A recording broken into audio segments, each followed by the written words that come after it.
¿Te conoces o solo repites lo que dicen los test de Instagram?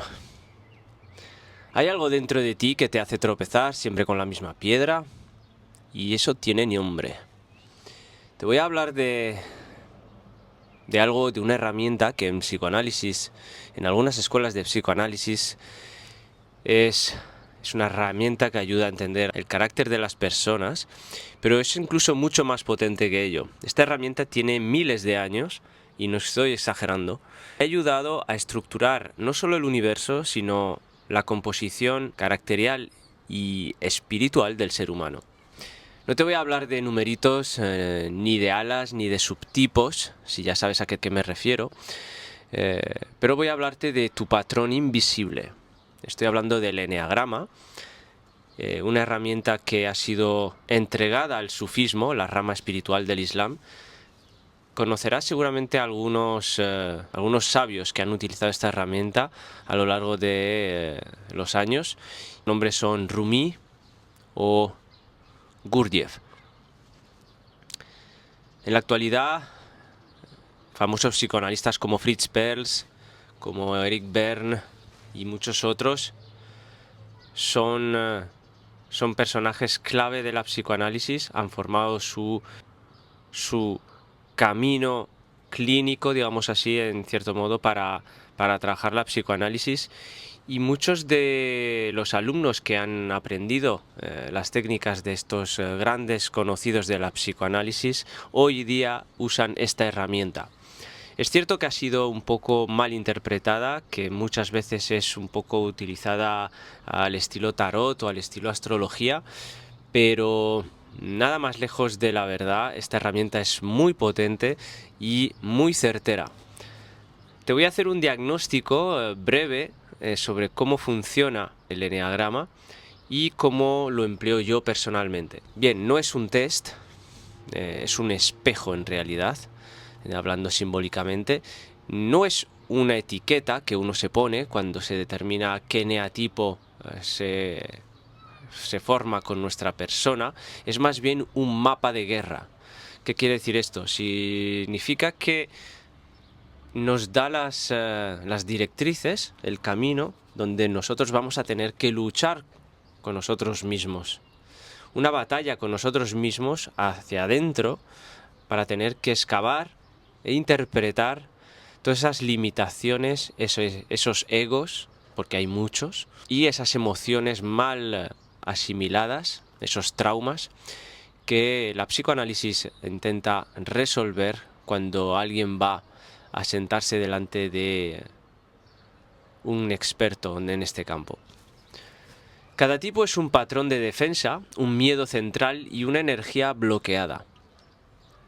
Así que el eneagrama configura 9 patrones, 9 eneatipos, y esto es la parte más final, digamos, es la parte final del análisis de esta herramienta, que voy a poner en la pantalla para que podáis daros cuenta de qué herramienta estoy hablando. Es muy conocida, algunos de vosotros que veáis este vídeo seguramente ya sabéis de cuál herramienta se trata, y cada eneatipo tiene digámoslo así, tiene un patrón clave que define a ese carácter. El patrón 1, el eneatipo 1, suele ser determinado como aquel que es correcto, el que prefiere tener razón a ser libre. Cuando pasamos luego al eneatipo 2, tratamos con el necesario. Ayuda porque no se cree digno sin dar. Él hace para recibir a cambio. Pasamos al eneatipo 3 y aquí ya tratamos del triunfador. Todo lo que logra es para que no lo veas vacío. Ese es su mayor miedo. Son personas que enfocan mucho a lo estético y a lo superficial, pero sin embargo tienen grandes capacidades técnicas, y son muy, muy buenos en el trabajo. Pasamos al eneatipo 4 y estoy dando pinceladas, que quede bien claro. El eneatipo 4 es el herido, que vive en la carencia, llora para no gritar su rabia. siente un poco como una víctima del destino, busca un poco pertenecer a un grupo o tener una identidad que nunca acaba de encontrar. Tipo 5 es el fantasma. El eneatipo 5 es sin duda el carácter poco enigmático porque no se le oye mucho, al igual que el 9. El eneatipo 5 es el carácter intelectual por antonomasia. Es el que sabe mucho, pero no se le nota, está muy ensimismado y está mucho por su lado. Pasamos al 6. El 6 es el carácter del miedo, es el miedoso. Cree que preocuparse es estar preparado, por lo tanto vive en la paranoia constante. De ahí pasamos al hemisferio izquierdo del eneagrama y llegamos al 7, el escapista, el hombre del buen rollo. Es el carácter que junto al 2 son los más sociales, sin duda, aunque uno es mental y el otro es emocional. El 7 es el escapista, no para porque teme el silencio. Suele ser un carácter que tiene mucho miedo de encontrarse solo con sus pensamientos, no quiere enfrentarlos por no tener respuestas o por no saber qué hacer con ello. Es por ello que son caracteres muy sociales, les encanta estar en medio de la gente y es más, crecen mucho rodeados de personas. De ahí pasamos a los dos últimos eneatipos que junto al 1 forman la tríada de los dominantes, los intuitivos. El 8 es seguramente el eneagrama más fuerte de carácter, más se le suele notar. Son personas bastante ariscas o confrontativas, se les nota muchísimo. Junto al 4, el 8 es el dominante, prefiere ser temido a ser traicionado. Una persona que puede ser reconocida como 8, por ejemplo, era Pablo Escobar. En Brasil, de hecho, hay muchos caracteres 8. Son personas que han sufrido en su niñez algún trauma significante. No tiene por qué ser un trauma violento, sino que ha hecho mella en ellos. Y esto les ha hecho tener que coger el toro por los cuernos. Y son personas muy, muy capaces, con mucha fuerza. Sin embargo, se les suele torcer porque confunden el dominio, el poder con el control en vez de liderar. Y al final llegamos al eneatipo 9. El eneatipo 9 es el olvidado. Desaparece para no ser rechazado. Ese es el 9. El 9, un famoso 9, era Buda. El 9 es junto al 5 el eneatipo más ausente. No le gusta el conflicto y para él todo está bien. Es un tipo mediador en cierto aspecto. No cambia su ritmo de vida por ninguna circunstancia. Se puede estar quemando su casa que él va a seguir a su ritmo. Además suelen ser personas bastante corpulentas y muy pacifistas. Bien, estos son los 9 eneatipos que conforman el eneagrama. Sin embargo, como he dicho y lo vuelvo a repetir, es una herramienta muy profunda que nos permite llegar al alma en todas sus fases y es digámoslo así, es como una brújula para llegar a nuestra esencia y nuestra autenticidad.